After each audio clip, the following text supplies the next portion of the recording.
అందరికీ నమస్కారం. Welcome to PRK. నేను మీ రమ్య. ఈరోజు మనతో పాటు ప్రముఖ జ్యోతిష్య పండితులు, అలాగే ఆధ్యాత్మికవేత్త మన అయ్యప్ప స్వామి విశేషాలు తెలిపే యొక్క బ్రహ్మశ్రీ చంద్రమౌళి వెంకటేష్ శర్మ గురుస్వామి గారు ఉన్నారు. గురువుతో మాట్లాడి ఎన్నో విశేషాలు తెలుసుకునే ప్రయత్నం చేద్దాం. గురుగారు నమస్కారం. శరణమయ్యప్ప. గురుగారు ఈరోజు ముఖ్యంగా మనము అయ్యప్ప స్వామి గురించి మాట్లాడుకునే ప్రయత్నం చేద్దాము. దానిలో భాగంగా ముందుగా అయ్యప్ప స్వామి యొక్క జన్మ వృత్తాంతం ఏంటి? బీఆర్కే ప్రేక్షక మిత్రులందరికీ కూడా శుభాకాంక్షలు. ఇది ఒక మంచి ప్రయత్నం మీరు చేస్తున్నారు. ఎందుకంటే ఉభయ తెలుగు రాష్ట్రాల్లో ఇప్పుడు అయ్యప్ప స్వామి వారి యొక్క దీక్షాకాలం కూడా ప్రారంభమైంది. ఈ అయ్యప్ప గురించి తెలుసుకోవాలి, ఏదో రకమైన కొత్త కొత్త విషయాలన్నీ తెలుసుకొని చాలామందికి ఇది ఇన్స్టంట్గా దొరికేది ఈరోజు ఫేస్బుక్లోనూ, ఇన్స్టాలోనూ, యూట్యూబ్ ద్వారానే అన్నీ కనబడుతున్నాయి. కాబట్టి మీ ప్రయత్నానికి జోహార్లు. ప్రేక్షక మిత్రులందరూ కూడా, కార్యక్రమాన్ని చూసే వాళ్ళందరూ కూడా ఇంకా ఎన్నెన్నో కార్యక్రమాలు మీరు చూడాలంటే పక్కన సబ్స్క్రిప్షన్ బటన్ క్లిక్ చేసేసేయండి. ఆధ్యాత్మికమైనది కాబట్టి గంట గుర్తును పడితే ప్రతి విషయం కూడా ఇందులోకి వచ్చేస్తుంది. శుభం. ముందుగా అయ్యప్ప స్వామి ఎవరు, ఈ అయ్యప్ప స్వామి వృత్తాంతం ఏంటి అని అడిగిన ప్రశ్నకు, అయ్యకు అప్పకు పుట్టారు కాబట్టి వెంకటప్ప శివయ్య వీరి ఇరువురికి జన్మించినటువంటి మోహిని అవతారంలో ఉన్నటువంటి మహావిష్ణువుకి, శివుడికి జన్మించినటువంటి వారు ఈ అయ్యప్ప స్వామి వారు. ఈ అయ్యప్ప స్వామి వారికి 18 అవతారాలు ఉన్నాయి. ఈ 18వ అవతారమే కలిలో బ్రహ్మచారిగా ధర్మశాస్త్రగా ఉన్నారు.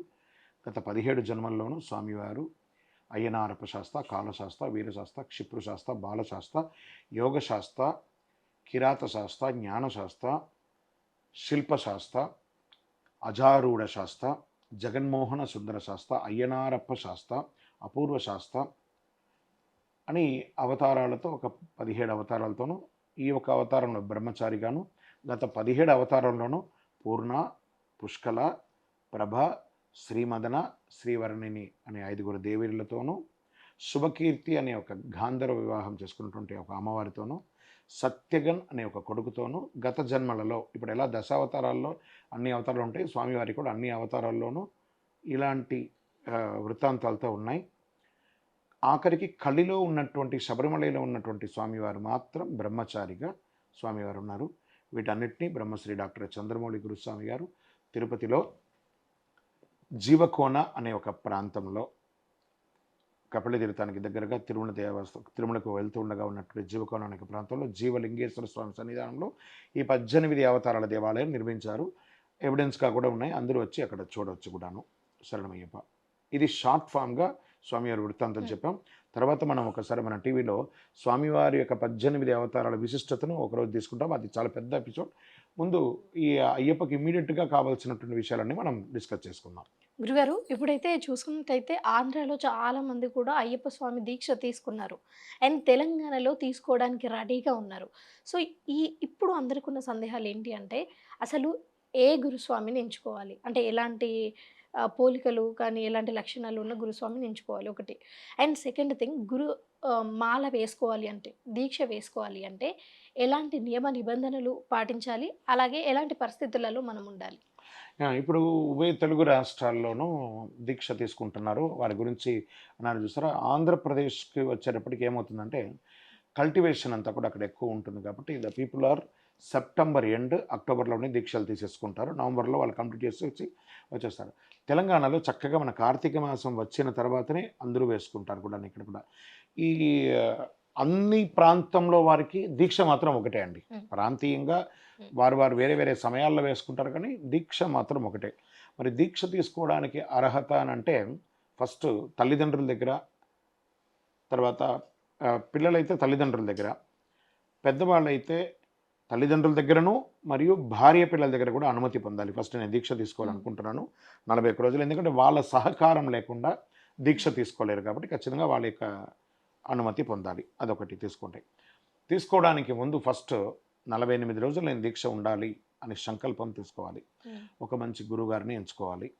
ఆ ఎంచుకున్న తర్వాత ఆ గురువుగారి దగ్గరికి వెళ్ళి నేను దీక్ష తీసుకోవాలనుకుంటున్నాను గురుగారు, మీరు మీ యొక్క సలహాలంతా ఇవ్వండి వారి దగ్గర పాటించాలి. అదొక పద్ధతి. తర్వాత దీక్ష తీసుకునేటప్పుడు కూడా వారు దీక్ష తీసుకొని ఉంటేనే వారి దగ్గర మీరు దీక్ష తీసుకోవాలి. ఎవరైనా మీకు దీక్ష ఇచ్చే గురుస్వామి ఆయన దీక్షలో ఉంటేనే మీరు దీక్షలో వేసుకోవాలి. తర్వాత మేము దేవాలయంలోకి వెళ్ళామండి, అక్కడ వేసేసుకున్నామండి అంటే కాదు. దేవాలయంలో ఉన్న అర్చకులు కూడాను, అర్చక స్వామి వారు చాలా పవిత్రమైన చాలా గొప్పవారు. కానీ వారు కూడా వారు అయ్యప్ప దీక్ష తీసుకుంటేనే ఇంకొకరికి దీక్ష ఇవ్వడానికి అర్హత. ఇది సాక్షాత్ స్వామివారే స్వయంగా వచ్చి దిగి నేను మాల వేసుకుంటాను అని చెప్పినా కూడా దీక్ష ఇచ్చే బ్రహ్మగారు వారు దీక్ష తీసుకున్న తర్వాతనే ఇతరులకు దీక్ష ఇవ్వాలి. ఆమె 360 రోజులు స్వామిని తక్కి పూజ చేస్తామండి మాకు పవిత్ర అది ఈ డిస్కషన్స్కి అంతా రాకుండా దీక్ష వేరు, నిత్య పూజ వేరు. కాబట్టి నిత్య పూజకు దీక్ష అక్కర్లేదు. కానీ దీక్ష తీసుకునే వారికి దీక్ష ఇవ్వాలి అంటే మనం దీక్షలో ఉంటేనే ఇవ్వాలి. ఇదొక పద్ధతి. తర్వాత గురుస్వామి గారు అన్నారు మీరు ఎవరి ద్వారా ఎంచుకోవాలి అని అన్నారు. ఇప్పుడు వారికి ఏమైనా విశిష్టత ఉంటుందా అంటే కోర్స్ అండి. గురుస్వామిగా ఉన్నవారు సీనియర్ గురుస్వామిగా ఉన్నవారు చక్కగా కొన్ని ఏళ్ళు శబరిమలకి వెళ్ళిన వారుగా ఉండాలి. ఈ అయ్యప్ప స్వామి పట్ల అవగాహన కలిగిన వారుగా ఉండాలి. ఈ యొక్క అయ్యప్ప స్వామి వారు ఎవరిదైనా వారి శిష్య బృందం ఎవరైనా వారి దగ్గర మాల వేసుకోవడానికి వస్తున్నారంటే వారికి మార్గదర్శనం చెప్పే ఒక గురుస్వామిగా ఉండాలి. వారు ఏమంటే ఇప్పుడు మనం ఒక 10th క్లాస్ పాస్ అయ్యాము, ఇంటర్మీడియట్ వెళ్ళాలంటే ఈ సర్టిఫికేషన్ ఉండాలి కదా. ఇంటర్మీడియట్ పాస్ అయ్యి డిగ్రీకి వెళ్తా ఉంటే ఇంటర్మీడియట్ కావాలి కదా. డిగ్రీ నుంచి పిహెచ్డీ వెళ్ళాలంటే డిగ్రీ సర్టిఫికేట్ కావాలి కదా. అదేవిధంగా ఒక గురుస్వామికి ఇక్కడ సర్టిఫికేషన్ అంతా ఎవరు ఇవ్వరు. But there is a small qualifications అనేది ఒకటి ఉందండి.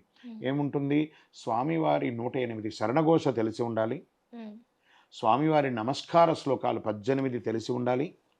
తర్వాత మాలాధారణ మంత్రం, తన శిష్యులు ఎవరైనా వస్తే మాలాధారణ జ్ఞానముద్రం శాస్త్రముద్రం అని చెప్పి ఒక మంత్రం తెలిసి ఉండాలి. ఇరుముడి కట్టేటప్పుడు ఒక మంత్రం ఉంటుంది, ఆ మంత్రం తెలిసి ఉండాలి. మాల విసర్జన మంత్రం ఉండాలి. మరియు గణపతి అష్టోత్తరం, కుమారస్వామి అష్టోత్తరం, అయ్యప్ప స్వామి అష్టోత్తరం ఇవన్నీ కూడా తెలిసి ఉంటేనే గురుస్వామిగా ఉంటాం, లేదా అయ్యప్ప భక్తులుగా ఉండిపోతాం. అంతేగాని నేను 20 సారి పోయాను, 30 సారి పోయాను, 40 సారి పోయాను, దర్ ఇస్ నో మీనింగ్. ఇన్నిసారి పోయినప్పుడు ఒక్కొక్క సంవత్సరము 41 రోజులు వ్రతం ఉంటుంది కదా. నేను 41 రోజులు నేర్చుకుని ఉంటే నీ ఎండలో అన్ని సహస్రనామం కూడా నోటికి వచ్చేసి ఉంటుంది, స్వామివారి సహస్రనామం కూడా. కాబట్టి సబ్జెక్ట్ నాలెడ్జ్ ఉంటేనే గురుస్వామి, లేదా అయ్యప్ప భక్తులుగా ఉండిపోతాం. అయ్యప్ప భక్తులుగా ఉండడానికి సబ్జెక్ట్ నాలెడ్జ్ అక్కర్లేదు. వారి గురుగారు వారు ఎలా చెప్పారో అలా తీసుకుంటుంటే చాలు. ఒక గురుస్వామి అని పట్టం తీసుకొని ఇతరులకు మాల వేస్తున్నారంటే, పూజ చేస్తున్నారంటే మీకు కావలసినటువంటి బేసిక్ నాలెడ్జ్ అనేది కంపల్సరీ ఉండాలి. సరే, వారికి అది ఉంది అని అనుకుంటాం.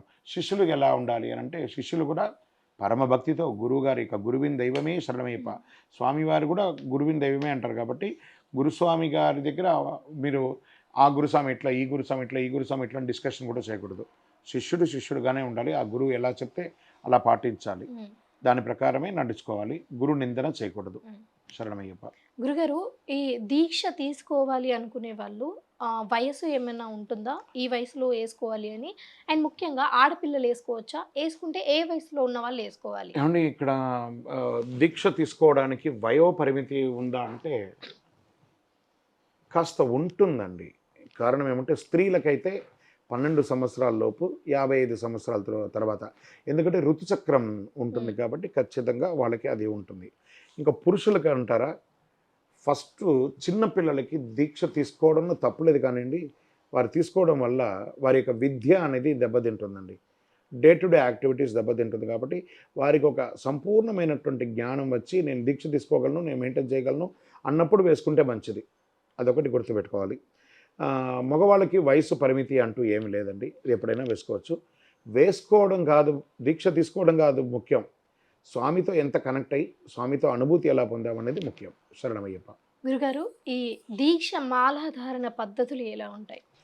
మాలాధారణ పద్ధతులు ఎలా ఉంటుందంటే, మాలధారణం నియమాల తోరణం.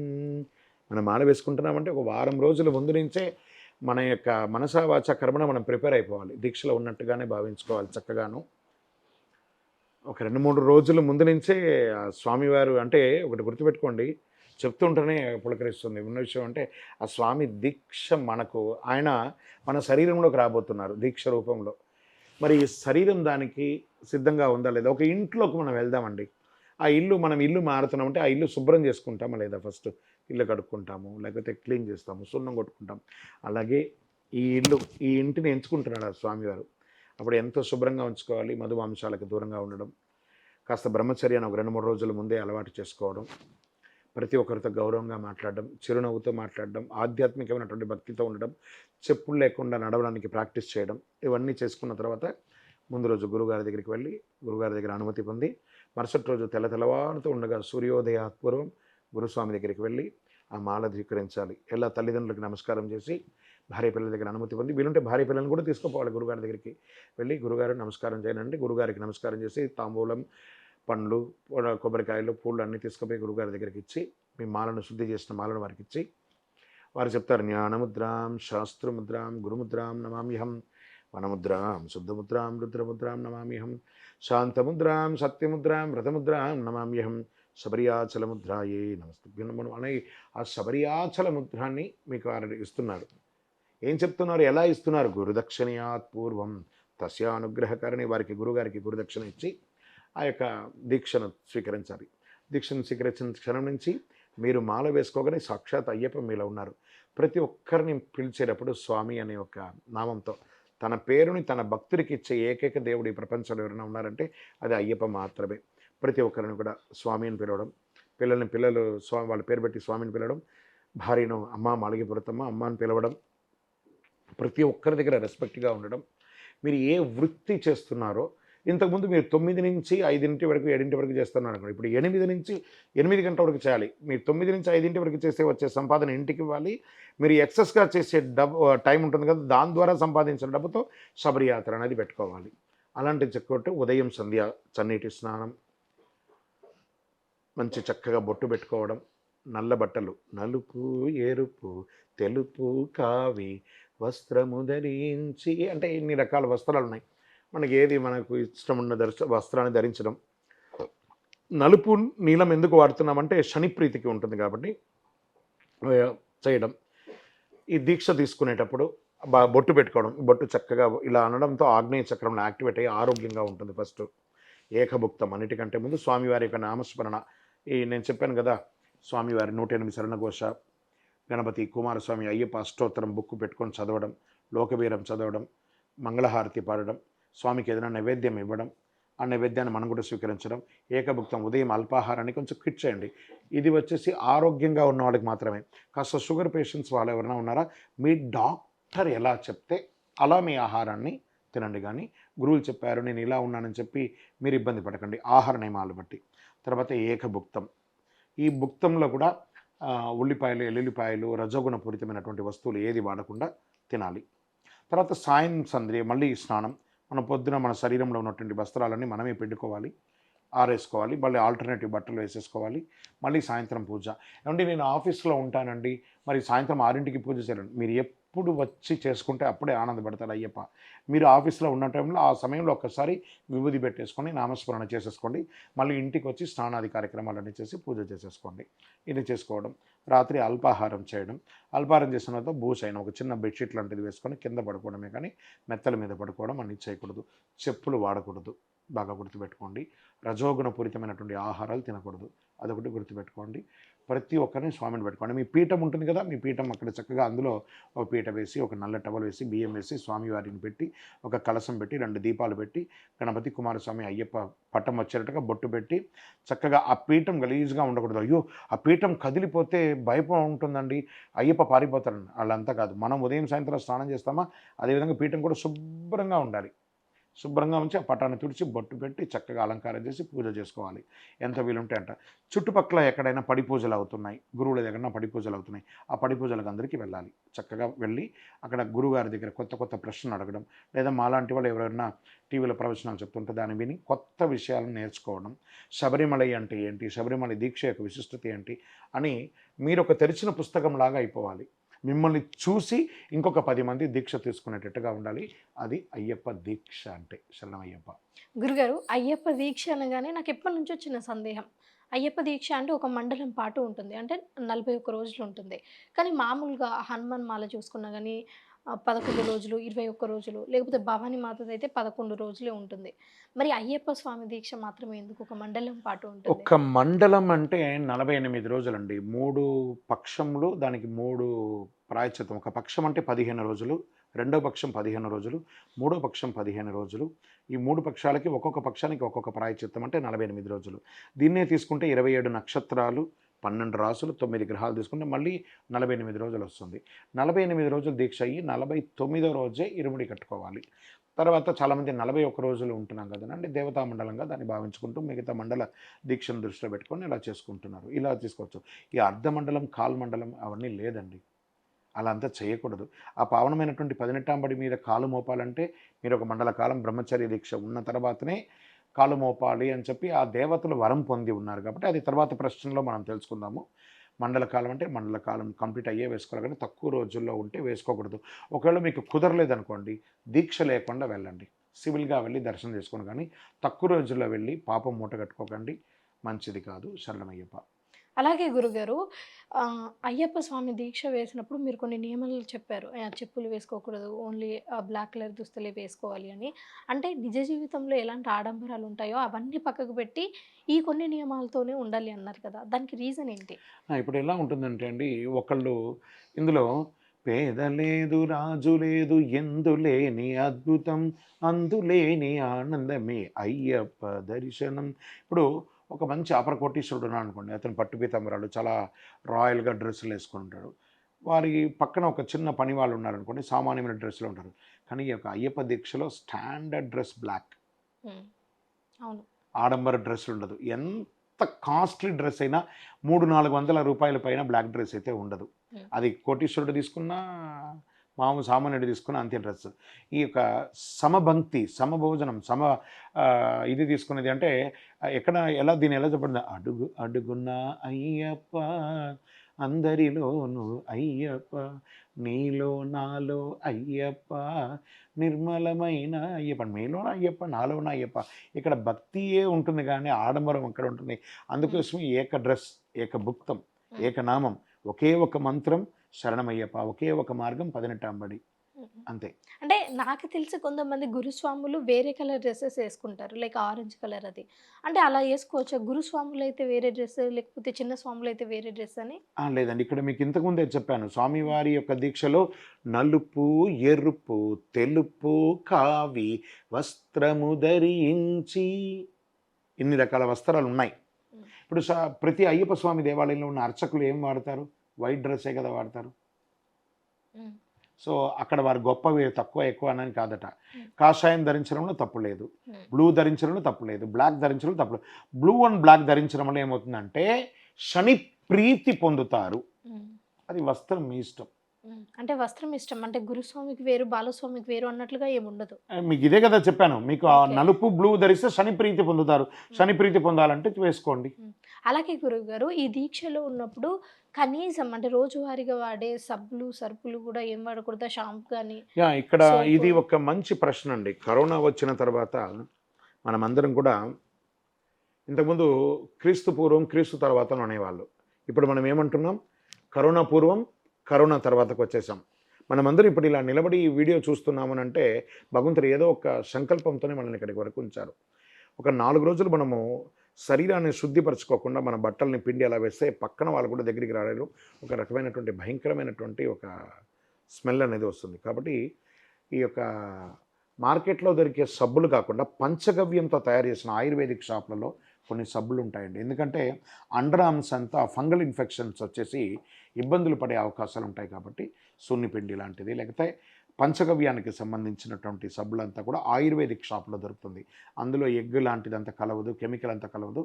అది పక్కనున్న ఆయుర్వేదిక్ షాప్లో ముందే ప్రయత్నం చేసి అందులోనే ఆ డిస్క్రిప్షన్లో ఇచ్చి ఉంటారు ఏమేమి వాడతామని. అలాంటిది ఇక్కడ షోకులు ఉండకూడదు, శుభ్రం ఉండాలి. శరీరం శుభ్రంగా ఉండాలి, షోక్గా ఉండకూడదు. కాబట్టి అలాంటిది మీ యొక్క శరీరాన్ని శుభ్రం, ఎందుకంటే సాక్షాత్ అయ్యప్ప స్వామి వారు మన శరీరంలో ఉన్నారంటే భయంకరమైన బ్యాడ్ స్మెల్ వస్తే ఎలా ఉంటుంది? కాస్త శరీరాన్ని శుభ్రంగా ఉంచుకోవడానికి ప్రయత్నం చేయండి. అలాంటివి వాడని కానీ అందుకని అత్తర్లు పూసుకొని, సెంట్లు పూసుకొని తిరగడం కాదు. శరణమయ్యప్ప.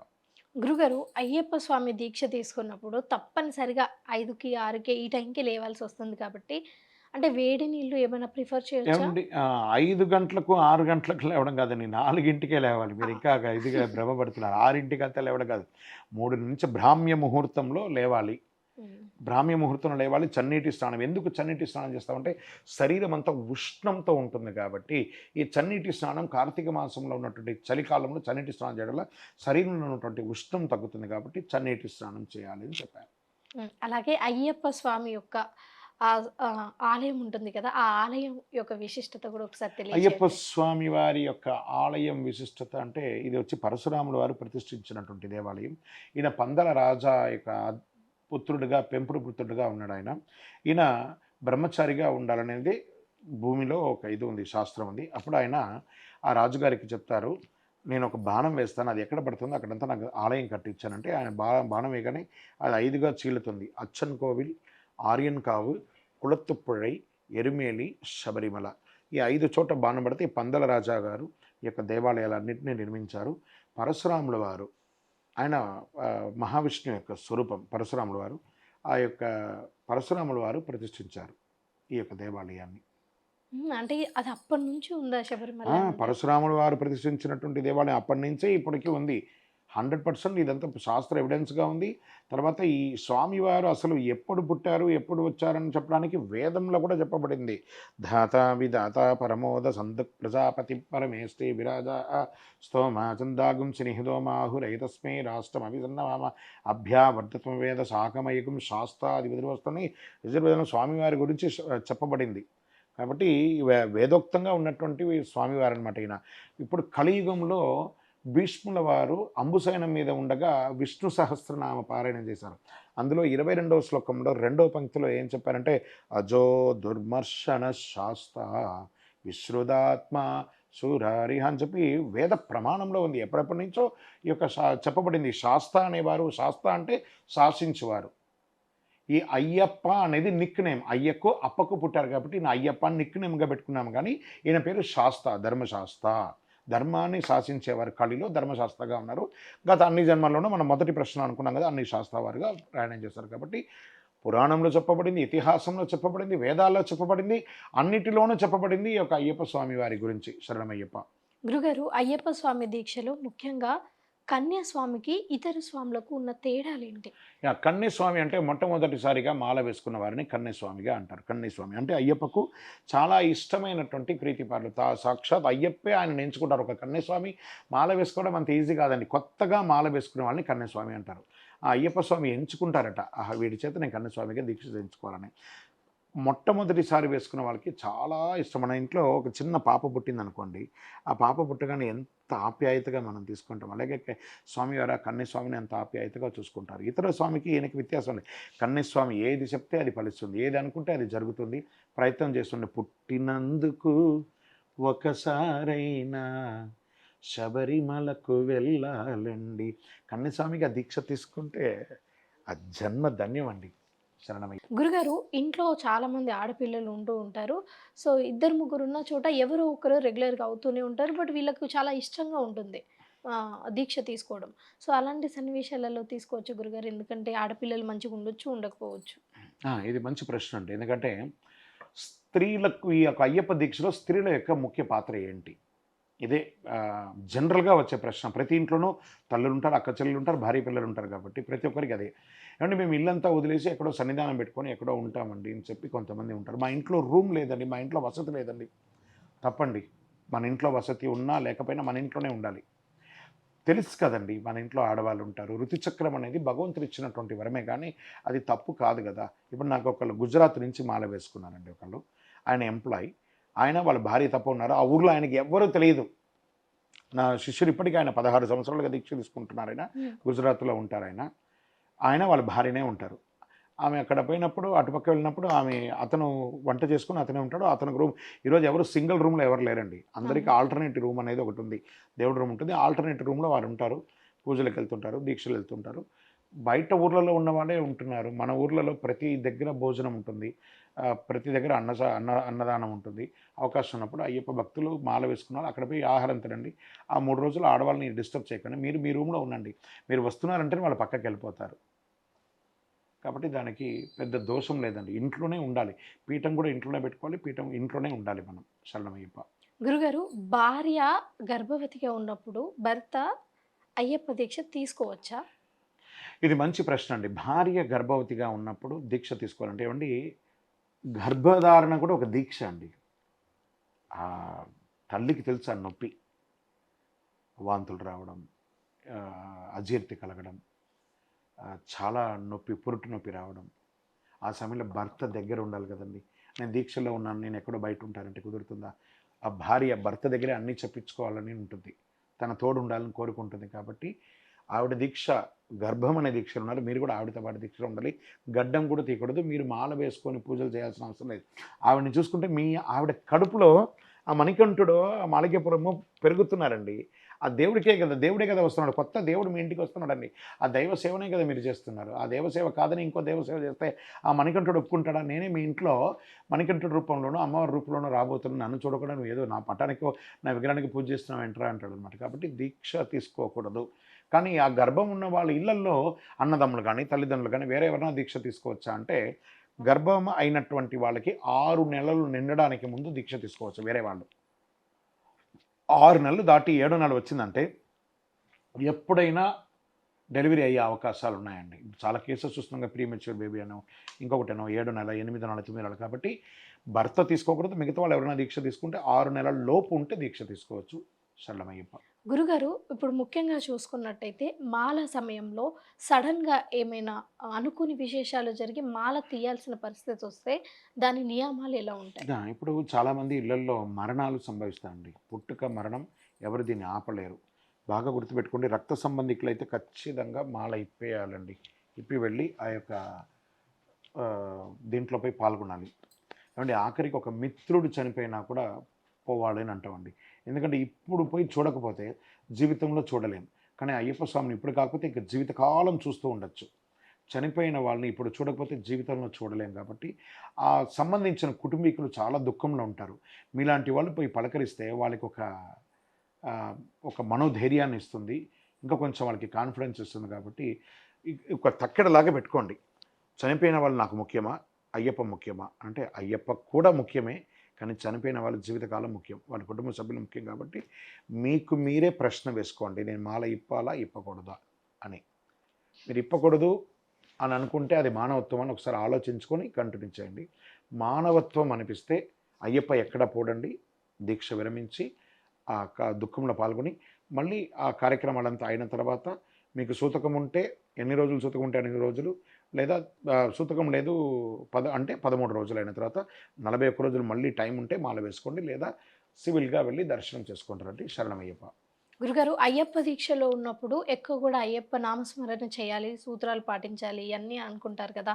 ముఖ్యంగా అసలు ఏమేమి మన నోటి నుంచి పఠిస్తే మంచిది? కలవు నామస్మరణాత్ అన్నారు. కాబట్టి స్వామియే అయ్యప్పో అని చెప్పడం, ఓం శ్రీ స్వామియే శరణమయ్యప్ప అని చెప్పడం, గణపతి అష్టోత్తరం, కుమారస్వామి అష్టోత్తరం, అయ్యప్ప స్వామి అష్టోత్తరం, శాస్తా కవచం, నమస్కార శ్లోకాలు, హారతి పాట, ఇవన్నీ కూడా ప్రాక్టీస్ చేయండి. ప్రతి దాంట్లో బుక్లో ఉంటుంది. ఈరోజు గూగుల్లో దొరుకుతుంది, చాట్‌జీపీటీలో దొరుకుతుంది, అన్నీ దొరుకుతాయి. Practice practice practice. అందుకే దీక్ష కంటే 2-3 రోజుల ముందే ప్రాక్టీస్ చేయండి అన్నాను. 40 రోజుల్లో ప్రాక్టీస్, ఒక వారం రోజులు ప్రాక్టీస్ చేశారంటే మీరే పెద్ద అన్ని నామస్మరణలు చేయగలిగిన వారు. నామస్మరణ చేయాలి చేయాలి చేయాలి చేయాలి. శరణమయ్యప్ప. గురుగారు, ముఖ్యంగా చూసుకున్నట్టయితే అయ్యప్ప స్వామి యొక్క విగ్రహం కానీ, ఫోటో కానీ ఇంట్లలో చాలా తక్కువగా ఉంటుంది కదా! ఎక్కువ కూడా వేరే విగ్రహాలు పెట్టుకుంటూ ఉంటారు. మరి అలా పటం పెట్టుకోవచ్చా ఇంట్లో? అంటే దీక్ష సమయంలో అయ్యప్ప విగ్రహం పెట్టుకుంటాము. మరి దీక్ష అయిన తర్వాత ఇంట్లో అయ్యప్ప విగ్రహం పెట్టుకోవచ్చా, అయ్యప్ప పటం పెట్టుకోవచ్చా? ఇది మంచి ప్రశ్న అండి. చాలామందికి ఇది ఒక మిలీనియం క్వశ్చన్ అని కూడా అనొచ్చు. ఏమండి మీ ఇంట్లో ఆంజనేయ స్వామి పటం ఉందా? ఉందండి. మరి వెంకటేశ్వర స్వామి పటం ఉందా? ఉందండి. మరి అమ్మవారి పటం ఉందా? ఉందండి. అయ్యప్ప పటం లేదండి. ఆయనకి బాగా నిష్ట కదా అంటే మిగతా దేవుళ్ళకి నిష్టలు లేవా? మిగతా దేవుళ్ళకి నిష్టలు లేవా? ఈయనకి నిష్ట ఉంది, ఆయనకి నిష్ట లేదంటే ఆ దేవుడు వేరు, ఈ దేవుడు వేరు కాదు. ఆఖరికి మీ ఇంట్లో మీరున్నారా? మీరుండారు, వెంకటేశ్వర స్వామి ఉన్నాడు, ఆంజనేయ స్వామి ఉన్నాడు, అందరూ ఉన్నారంటే అయ్యప్ప స్వామి కూడా ఉండొచ్చు. అయ్యప్ప దుష్ట దేవత కాదు, అనుగ్రహ దేవత. శరణమయ్యప్ప. గురుగారు, అయ్యప్ప స్వామి దీక్ష తీసుకున్న తర్వాత అనుకోకుండా మాల తెగిపోతే అది దోషమా? తర్వాత మళ్ళీ ఎలాంటి నియమాలు పాటించి ఆ దోషం కాకుండా చేసుకోవాలి? ఇది మంచి ప్రశ్న అండి. యాక్చువల్లీ అయ్యప్ప దీక్ష తీసుకుంటే ఒక మాల, దాని తర్వాత దానికి ఒక తోడు మాల ఒకటి వేసుకుంటారు జనరల్గా. ఇది టెక్నికల్గా ఇది కాపర్లోనో దేంట్లోనో అల్లుతూ ఉంటారండి. అది తెగిపోకుండా చూసుకోవడమే మన బాధ్యత. మన మాల కొనుక్కునేటప్పుడే వేసుకోవడానికి ముందు మంచి స్టాండర్డ్గా ఉందా లేదా చూసుకోవడం, లేదా ఒక వెండిలోనో అల్లించుకొని వేసుకోవడం ఇది ఒక ఉత్తమమైనటువంటి మార్గం. తెగకుండా ఉండడానికి. ఒకవేళ తెగిపోయిందంటే ఇంకో మాల ఉంటుంది కాబట్టి టెక్నికల్గా తెగిందే కానీ అది దాన్ని మీరు భక్తితో లెక్క వేసుకోకండి. ఇప్పుడు జనరల్గా స్త్రీలంతా కూడా వాళ్ళ మాంగళ్యాన్ని చాలా ఎంత జాగ్రత్తగా కాపాడతారు, థ్రెడ్లోనే ఉంటుంది. కొన్ని ఏండ్లుగా ఆ మాంగళ్యాన్ని కాపాడతారు. అంటే ఒక స్త్రీలు 360 రోజులు ధరించే మాంగళ్యాన్ని అంత జాగ్రత్తగా చూసుకునేటప్పుడు 48 రోజులు దీక్ష తీసుకునే ఆ మాలను మీరు జాగ్రత్తగా చూసుకోలేరా? చూసుకోకపోతే మీ యొక్క నెగ్లెజెన్సీ అది. కాబట్టి జాగ్రత్తగా చూసుకోవాలి, తప్పదు. ఏ దోషం లేదండి, టెక్నికల్. టెక్నికల్ అందుకని తెలుపుకుంటూ కూర్చుంటారు ఏంది అంతే. అలాగే గురుగారు, ఈ దీక్ష వేసుకున్నప్పుడు ఆహార నియమాలు ఎలా పాటించాలి? ఇది మంచి టైమింగ్స్ కూడా. ఆహార నియమాలు చాలా ముఖ్యం అండి. ఎందుకంటే రజోగుణపూరితమైనటువంటి ఆహారాలన్నీ మానేసేయాలి. స్పైసీస్ కానీ, ఉల్లిపాయలు ఎల్లిపాయలు కానీ.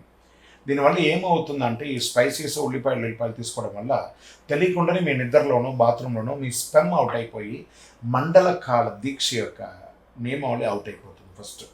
అందుకని సాత్వికమైనటువంటి ఆహారం తీసుకోవాలి అన్నారు. అర్ధరాత్రి అహోరాత్రి తీసుకోకూడదు. ఎప్పుడో ఒకసారి పూజలో ఉండగా తీసుకుంటే పర్లేదు, కానీ ఒక నియమాలు. ఎందుకంటే మీరు తిన్న తర్వాత మళ్ళీ పొద్దున్న 3ంటికి 4ంటికి లేవాలి కాబట్టి అది అరగదు. దానివల్ల అజీర్తి అయ్యే అవకాశాలు ఉంటాయి, వాంతికి వస్తాయి, లేకపోతే మోషన్స్ వస్తాయి. అది జాగ్రత్త పడండి. రాత్రిపూట పళ్ళు పలహారాలు తీసుకోవడానికి ప్రయత్నం చేయండి. సమయం అంటూ ఉందండి, టైంకి ఒక 1 గంట 2 గంటలోపు తినండి. ఎందుకంటే మీరు తిన్న తర్వాత మిగిలిన దాన్ని ఇంట్లో వాళ్ళందరూ ప్రసాదంగా తింటారు కాబట్టి. ఇంట్లో పెద్దవాళ్ళు ఉంటారు, షుగర్ పేషెంట్స్ ఉంటారు, చిన్న పిల్లలు ఉంటారు. వాళ్ళ దృష్టిలో పెట్టుకొని టైం తీసుకోండి. అదొకటి పద్ధతి. తర్వాత ఈ ఆహారంలో మనకు చాలు అనే ఒక ఇండికేషన్ ఇవ్వగానే ఆపేయాలి. రుచిగా ఉంది కదా ఇంకో 4 ముద్దలు ఎక్కువ తినకూడదు, నిద్ర వస్తుంది, అకాల నిద్ర, మధ్యాహ్నం పూట నిద్రపోవడం లేదా లేటుగా నిద్రపోవడం ఇవన్నీ జరుగుతుంటాయి కాబట్టి అది అవాయిడ్ చేయాలి. ఆహారంలో ఖచ్చితంగా ఏదో ఒక పండు ఉండేటట్టుగా చూసుకోండి, ఫ్రూట్ ఉండేటట్టుగా తీసుకోండి. అన్ని రకాలుగా ఉంచుకోండి. శరణయ్యప్ప. గురుగారు, ఈ మధ్య కాలంలో ఎక్కడ చూసినా బాలస్వాములు కూడా ఉంటున్నారు. అంటే చిన్న పిల్లలు కూడా దీక్ష తీసుకుంటున్నారు అయ్యప్ప స్వామిది. అయితే కొన్ని స్కూల్స్లలో చాలా స్ట్రిక్ట్గా ఉండడం వల్ల వాళ్ళు నార్మల్గా వేరే డే స్కాలర్ షర్ట్స్ వేసుకోవచ్చా, లేకపోతే తప్పనిసరిగా మన అయ్యప్ప స్వామి దీక్ష తీసుకోవాలి? ప్రశ్న మీకు అర్థమైందా? చిన్న పిల్లలు దీక్ష తీసుకోవచ్చా? తీసుకుంటే డ్రెస్ కోడ్ ఎలా ఉండాలి? స్కూల్కి సంబంధించిన డ్రెస్ వేసుకోవాలా, లేదా అయ్యప్ప స్వామి డ్రెస్సే వేసుకొని స్కూల్కి వెళ్ళాలా? వెంటనే కాంట్రవర్సీ మొదలుపెట్టండి. ఈ గురుస్వామికి ఏమి తెలియదు, ఈయన ఇలాగే చెప్తాడు, ఈయన హిందువా కాదా? ఆలోచించండి. ఫస్ట్ ప్రశ్నకు ఆన్సర్ ఇస్తున్నాను, ఆలోచించండి. మనం ఆ స్కూల్ని చేర్చేటప్పుడు ఆ తల్లిదండ్రులు టీసీ ఇచ్చిన తర్వాత ఒక స్కూల్కి ఒక నామ్స్ స్టార్ పెట్టి ఉంటారు. మేము ఈ యొక్క స్కూల్ యొక్క అనుబంధానికి సంబంధించి ఈ పిల్లవాడిని మేము స్కూల్కి పంపిస్తాము, సైన్ పెట్టే పిల్లల్ని పంపించాం, అయిపోయింది. స్కూల్ కంటే ఒక యూనిఫామ్ అన్నారు. ఇంతకుముందు ఒక ప్రశ్న ఏమన్నారు, ఏమంటే పేదవాళ్ళు గొప్పవాళ్ళు సామాన్యులు అయ్యప్ప దీక్షలో ఉంటే దానికి డ్రెస్ కోడ్ ఒకటే ఉండాలని అడిగారు కదా. అవును కదా, ఇక్కడ కూడా అదే అనమాట. స్కూల్లో కూడా పెద్దవాళ్ళు లేదు, చిన్నవాళ్ళు లేదు, దీక్ష తీసుకున్న వాళ్ళు లేదు. బ్లూ అండ్ వైటో, లేకపోతే స్కెచ్ అండ్ వైటో, లేకపోతే మెరూన్ అండ్ వైటో, ఆ స్కూల్కి ఏ యూనిఫామ్ ఉందో ఆ యూనిఫామ్ వేసుకొని వెళ్ళాలి. దీక్ష మీకోసమే కానీ దీక్ష స్కూల్ కోసం కాదు. మీరు దీక్ష తీసుకొని స్కూల్కి వెళ్తే ఆ చిన్నపిల్లల్ని పంపిస్తే ఆ స్కూల్లో మెజారిటీ ఆఫ్ చిల్డ్రన్స్ ఉన్న స్కూల్లో మ్యామ్సే ఉంటారు, టీచర్స్, ఉమెన్ టీచర్సే ఉంటారు. అందరూ కూడాను ఎలా ఉంటారో తెలియదు. మళ్ళీ దాని మతాన్ని ఉద్దేశించి మాట్లాడాను, వాళ్ళు వేసుకోవచ్చా వీళ్ళు వేసుకోవచ్చా, కాంట్రవర్సీకి అంతా వెళ్ళకండి. మీరు దీక్ష తీసుకొని ఉండగా ఆ ఋతుచక్రంలో ఉన్నటువంటి స్త్రీలు కూడా వస్తూ ఉంటారు కదా, టీచర్స్ లేదా పేరెంట్స్, వాళ్ళు మిమ్మల్ని చూసి భయపడి ఆ క్లాస్కే రాకుండా పోతారండి. మీ ఒక్కళ్ళ వల్ల ఆ క్లాస్లో ఉన్న 20 మందో 30 మందో పిల్లలకి ఆ రోజు పాఠం మిగిలిపోతుంది. దీక్ష తీసుకుని మీరు మంచి చేస్తున్నారా చెడు చేస్తున్నారా? తప్పు. స్కూల్ యూనిఫామ్, ఆ టీచర్ చిల్డ్రన్స్ మాల వేసుకోవడం, మెచ్యూరిటీ వచ్చిన తర్వాత మాల వేసుకోండి దయచేసి. యూనిఫామ్ వేసుకొని వెళ్ళాలి. ఆ స్కూల్ పద్ధతి ఎలా ఉంటే అలా వెళ్ళాలి. దీక్ష మీ ఇంటికి వచ్చిన తర్వాత మీరు ఎలా ఉంటారు, ఉదయం సాయంత్రం అలా ఉండండి. తర్వాత దీక్ష తీసుకున్నారు కదా, స్కూల్లో పర్మిషన్ ఇచ్చేస్తారు, మేము పూజలు దిగుతామంటే చదువు అయిపోతుంది. మీ పిల్లలు ఐఏఎస్ ఐపీఎస్ చదవాలండి, సివిల్స్ చదవాలి, పెద్ద పెద్ద గొప్ప డాక్టర్స్ ఇంజనీర్స్ అంతా కావాలి. అలా అన్నప్పుడు స్కూల్ నామ్స్ని పాటించండి. మీ అయ్యప్ప డ్రెస్కి ఎంత ఇంపార్టెన్స్ ఇస్తారో స్కూల్కి కూడా అంతే ఇంపార్టెన్స్ ఉంటుంది. వెంటనే ఒకళ్ళు టీచర్ అలా చెప్పారని చెప్పి 50 మందిని తీసుకుపోయి ఆ స్కూల్ ముందర ధర్నా చేసి ఆ స్కూల్ని పేపర్లో వేసి టీవీలో వేసి గందరగోళం చేసి మీరు వెళ్ళిపోతారండి. ఈ 40 రోజులు కూడా అయిపోతుంది. తర్వాత ఎగ్జామ్ ఉన్నది, ఆ పాప అక్కడే ఉండాలి. ఆ పాప 10th క్లాస్ వరకు ఆ బాబునో పాపనో అదే స్కూల్లో చదవాలి. ఎంతమందికి కోపం వస్తుంది, ఈ పిల్లవాడు మా స్కూల్ని ఎంత డిస్టర్బ్ చేశాడని అనుకోరనుకుంటారు ఎవరైనా. అలా అనుకుంటే ఆ స్కూల్ అవన్నీ కాంట్రవర్సీ అయితే కాదు. ఆ పిల్లవాడు అక్కడే చదవాలి, అక్కడే ఎగ్జామ్ రాయాలి, అక్కడే మార్కులు పొందాలి. భక్తికి ఎన్ని లింక్ ఉంది చూసారా? భక్తి మీకు మాత్రమే కానీ సమాజానికి కాదు. మీరు తీసుకునే దీక్ష especially for yours, not for school, not for society. మీకు అనుగ్రహం పొందడం కోసమే దీక్ష తీసుకున్నారు కాబట్టి మీరు పొందే అనుగ్రహాన్ని ఇతరుని ఇబ్బంది పెట్టాలని అనుకోవడం అది అరాచకం. కాబట్టి స్కూల్ పిల్లలకి మీరు దీక్ష తీసుకోవడంలో తప్పు లేదు. స్కూల్కి వెళ్ళేటప్పుడు స్కూల్ యూనిఫామ్తో వెళ్ళాలి, తప్పదు. చక్కగా చదవాలి, తప్పదు. క్లాసులు ఎగ్గొట్టి పూజలకు వెళ్ళకూడదంటే వెళ్ళకూడదు, అదంతే. ఎందుకంటే మదర్ ప్రేమతో ఉన్నటువంటి పిల్లలు వాళ్ళందరూ. వాళ్ళకి ఏ టైంలో టిఫిన్ ఇవ్వాలి, ఏ టైంలో బ్రేక్ఫాస్ట్ ఇవ్వాలి, ఏ టైంలో స్నాక్స్ ఇవ్వాలి, ఏ టైంలో ఫుడ్ ఇవ్వాలి, ఏ డ్రెస్ వేయాలి, ఏది చూడాలని మదరే ఎక్కువ చూస్తుంటారు. అమ్మ ప్రేమతో ఉన్నటువంటి పిల్లలు వాళ్ళని అలాగే ఉంచండి. వాళ్ళకి మెచ్యూరిటీ వచ్చిన తర్వాత వాళ్ళకి ఏం చేయాలో తెలుస్తుంది కదా, అప్పుడు దీక్ష తీసుకుంటే బాగుంటుంది. అండ్ నేను మొక్కుకున్నానండి, మొక్కుకుంటే ఏమవుతుందండి? పెద్ద అయ్యాక కూడా వేసుకోవచ్చు కదా మొక్కు. శరణయ్యప్ప. గురుగారు, అయ్యప్ప దీక్ష అంటే అనేక రంగంలో ఉన్నవారు కూడా వేసుకుంటూ ఉంటారు. ఇప్పుడు ముఖ్యంగా చూసుకున్నట్టయితే డాక్టర్స్ అయితే తప్పనిసరిగా ఆ హాస్పిటల్కి వెళ్ళాలి, సర్జరీలు చేయాలి. మరి అలా సర్జరీ చేసే నేపథ్యంలో ఆ బాడీ పార్ట్స్ అవన్నీ కూడా టచ్ చేయడం అదంతా సమయమేనా? ఇది వృత్తి అండి. నాకు తెలిసిన కొన్ని వందల డాక్టర్స్ నా శిష్యులు ఉన్నారండి. గవర్నమెంట్ డాక్టర్స్ కూడా ఉన్నారు. They are attending the so many accident cases. Instant accidents వచ్చినప్పుడు వాళ్ళే ఫస్ట్ ఎయిడ్ ఇస్తూ ఉండగా చనిపోతూ ఉంటారు. అప్పుడు వాళ్ళకి దీక్ష దోషం అయిపోతుంది అంటారు. వృత్తి వేరు, దీక్ష వేరండి. నేను మళ్ళీ అదే చెప్తున్నాను. మీకంటూ ఒక డ్రెస్ కోడ్ ఉంటుంది, ఆ డ్రెస్ కోడ్ వెళ్ళండి. ఎవరు అకాల మరణం పొందాలని మనం ప్రార్థన చేయం, వాళ్ళందరూ బాగుండాలని కోరుకుంటాం. కానీ జరుగుతూ ఉంటాయి కదా, మరణం మన చేతిలో లేదు కదా. ఆ వృత్తి ఆయన కంపల్సరీ మీరు అడిగే చూసారు, ఆ పార్ట్స్ అంతా తాకాలి కదండి. ఆ పార్ట్స్ అంతా తాకి ఆయన సర్జరీ చేసి క్లీన్ చేయకపోతే ఆయన బతకరు. ఈ యొక్క డాక్టర్ ఏమని చెప్పారు? వైద్యో నారాయణో హరిహి. కాబట్టి సాక్షాత్ పరమేశ్వరుడికి సమానం, నారాయణుడికి సమానమే. కాబట్టి వైద్యుడు అవన్నీ చేయాలి, తప్పదు. మళ్ళీ ఆయన ఇంటికి వచ్చి స్నానం చేసి ఆయన కృతులన్నీ తీర్చుకోవడం అది కామన్. నేను ఇలా చేస్తాను కదండి, అలా చేస్తాను కదండి, నో వే. సమ్ డాక్టర్స్ వాళ్ళు పోస్ట్ మార్టం కూడా చేస్తారు. కొన్ని చోటికి వెళ్ళి కూడా ప్లేస్లో కూడా వెళ్ళి పోస్ట్ మార్టం చేస్తుంటారు. That is their duty. Duty వేరు, దీక్ష వేరు. ఖచ్చితంగా పాటించాలి, వృత్తిని చేయాలి. ఒకవేళ అలా చేయకపోతే వాళ్ళ భార్య పిల్లలకి ఏం సమాధానం చెప్తే జీతం ఎలా వస్తుంది? శరణయ్యప్ప. గురుగారు, ఈ ప్రశ్నకు సంబంధించి ఇంకో చిన్న డౌట్ ఉంది. ఇప్పుడు డాక్టర్స్ వృత్తి అంటే ప్రాణం పోసేవారు, కానీ ఇప్పుడు కొంతమంది హిందూస్లలో కూడా చాలామంది చికెన్ షాప్స్, మటన్ షాప్స్ పెడుతూ ఉంటారు. వాళ్ళు మళ్ళీ మాల తీసుకుంటే 41 రోజులు ఓపెన్ చేయకుండానైతే ఉంటే వాళ్ళకు ఇల్లు గడుగుతుంది. మరి వాళ్ళు ఏం చేయాలి? మీకు ఇది చాలా మంచి ప్రశ్న అండి. ఇది ఈ దానికంటే ఒక తెగ వాళ్ళు ఉంటారు. వాళ్ళు అయ్యప్ప స్వామి దేవాలయమే కట్టిన ధర్మకర్తలుగా ఉన్నారు. అది వాళ్ళ వృత్తి అండి. మీరు అన్నారు చూసారా, కడుపు కడదు. కాబట్టి ఇది ఎక్కడో ఒక చోట వేరే ఒకళ్ళు కొయ్యబడతారు, దాన్ని వీళ్ళు వ్యాపారంగా చేస్తారు, వీళ్ళు ప్రాణహాని చేయకుండా చేస్తారు. అది వాళ్ళ వృత్తి. ఆ వృత్తిని మానుకొని ఎవరు చేయమని చెప్పలేదు. ఏ వృత్తి అయినా చేయొచ్చండి. చెప్పులు కుట్టేవాళ్ళు ఉంటారు, బాగా గుర్తుపెట్టుకోండి. మున్సిపాలిటీలో క్లీనర్స్ ఉంటారు. నాకు తెలిసిన చాలామంది స్కావెంజర్స్ ఉన్నారు. వాళ్ళందరూ ఒక్కొక్కసారి సేఫ్టీ ట్యాంక్ దాంట్లో కూడా దిగుతారండి. వాళ్ళు లేకపోతే వాళ్ళు మనం శుభ్రంగా ఉండాలి, కానీ వాళ్ళు బయటకు వచ్చి స్నానం చేసుకొని పూజ చేస్తారు. చాలా అద్భుతంగా ఉంటారు, చాలా శ్రద్ధాభక్తులతో పూజ చేస్తారు వాళ్ళు. తప్పదండి. వాళ్ళు ఏం చేస్తారంటే, నేను చూసాను చాలామంది మున్సిపాలిటీలో పనిచేసే వాళ్ళు ఈ షర్ట్ ఒకటి వేసేసుకుంటారు, చక్కగా టవల్ వేసుకొని ఇలా కట్టేసుకుంటారు, ముఖానికి పెట్టేసుకొని మాస్క్ వేసుకొని దిగుతారు.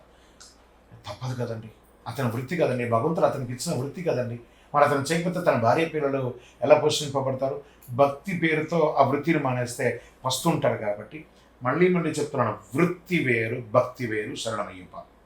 గురుగారు, ఇంకొక ముఖ్య ప్రశ్న ఏంటి అంటే, ముఖ్యంగా ఈ దీక్షలో ఉన్నప్పుడు, అంటే దీక్ష వేసుకోకుండా సరే కొంతమంది దగ్గర వాళ్ళు చనిపోయారంటారు, ఇంకొంతమంది దూరం వాళ్ళు ఎవరు అని అంటారు. ఇలా తెలిసిన వాళ్ళు చనిపోయినప్పుడు మన కుటుంబానికి ఏమైనా సంబంధం ఉంటే ఎన్ని రోజులు గ్యాప్ తీసుకొని మాల వేసుకోవాలి? ఇక్కడ తల్లిదండ్రులు చనిపోతే 1 ఇయర్ అండి. అన్నదమ్ములు చనిపోతే ఒక 48 రోజులు ఉంది. భార్య చనిపోతే 1 సంవత్సరం, పిల్లలు చనిపోతే 1 సంవత్సరం ఉంది. దాయాదులు ఎవరు చనిపోయినా 13 రోజులు ఉంటుందండి. కాబట్టి ఇదే లెక్క. కాబట్టి చనిపోయిన వాళ్ళు ఈ దృష్టిలో పెట్టుకొని చేయండి. శరణమయ్యప్ప. గురుగారు, అయ్యప్ప దీక్షలో ఉన్నప్పుడు భజనలు కానీ పూజలు కానీ ఏ సమయాలలో పాటిస్తే మంచి జరుగుతుంది? ఈ భజనలు పూజలు అనేది వచ్చేసి బ్రాహ్మీ ముహూర్తంలో అండి. పొద్దున బ్రాహ్మీ ముహూర్తంలో చేసుకోవడం. సాయంత్రం అనేది మీ వృత్తిని దృష్టిలో పెట్టుకొని చేసుకోండి. జనరల్గా సంధ్యా సమయంలో పూజ చేసుకోవడం మంచిది. మిగతా సమయంలో వృత్తిని దృష్టిలో పెట్టుకొని మీరు ఆఫీస్కి వెళ్ళి వచ్చారనుకో వచ్చిన తర్వాత స్నానం చేసి చేసేసుకోండి. అదొకటి. భజన కార్యక్రమాలు అంటారు సరే, సకాలంలో చేయండి. ఎందుకంటే మీరు భజన చేసి 10 మందిని పిలుచుకుంటున్నారు. అది ఆడంబరాలకి కాకుండా అందరూ మెప్పించే విధంగా సకాలంలో మధ్యాహ్నం వాళ్ళ దృష్టిలో భోజనం భిక్ష పెడుతున్నారంటే మధ్యాహ్నం సమయంలో, రాత్రి అల్పారం పెడుతున్నారంటే ఆ సమయాన్ని దృష్టిలో పెట్టుకొని పూజ చేయండి. ఎవరు వచ్చినా రాకపోయినా 6ంటికి స్టార్ట్ చేసేసేయండి. ముగించేటప్పుడు 9:30, 10ంటికి అయిపోతుంది. మీరు మొదలు పెట్టడమే 8ంటికో 9ంటికో మొదలు పెడితే 12, 1 గంటకి తిని అరగదు కదండి. అవన్నీ దృష్టిలో పెట్టుకొని చేయండి. అంతే, సమయం ఖచ్చితంగా పాటించాలి. ఎందుకంటే సాక్షాత్ అయ్యప్ప మీ దగ్గర ఉన్నారు. మీరు ఆహారం తింటే అయ్యప్ప తిన్నట్టే కాబట్టి ఆయనకి కూడా ఆకలి అవుతుంది కదా. శరణమయ్యప్ప. అయ్యప్ప స్వామి యొక్క జన్మస్థలం ఏంటి? అయ్యప్ప స్వామి వారి యొక్క జన్మస్థలం ముహిర్దవన్మలై అంటారు. ఎలా అంటే క్షీరసాగర మదనంలో ఆ యొక్క అమృతాన్ని చిలికేటప్పుడు మోహిని అవతారం తీసుకున్నటువంటి మహావిష్ణువుని పరమేశ్వరుడు చూడగానే వాళ్ళు మోహింపబడి వీరిరువురు పరిగెడుతూ ఉన్నారట. పరిగెట్టి వెస్ట్రన్ ఘాట్లో ఉన్నటువంటి ముహిర్దవన్మలై అంటారు. మనం జనరల్గా ఇప్పుడు మన ఏసీలో ఉన్న కరెంట్లో ఉన్నాం, లేకపోతే మనకేమవుతుంది, చెమట వస్తుంది కదా. అలా వీళ్ళు పరిగెత్తుపోయి నిలబడిన ఒక చోట ముహిర్దవన్మలై అంటారు. ఆ నిలబడిన చోట వీరిరువురి చెమట బిందువులు వస్తాయన్నమాట.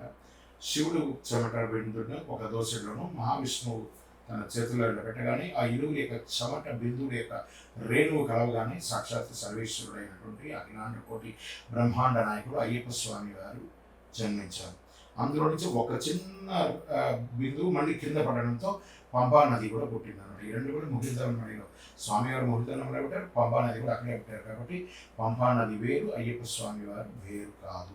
అందుకే దక్షిణ భారత గంగా నది అంటారు. ఆ నదిలో స్నానం చేస్తే సర్వరోగ నివారణ అవుతుందంటారు. అయ్యప్ప స్వామి వారికి అభిషేకం చేసిన విభూతి తీసుకోవడం వల్ల సర్వరోగ నివారణ పొందుతారంటారు. శరణమయ్యప్ప.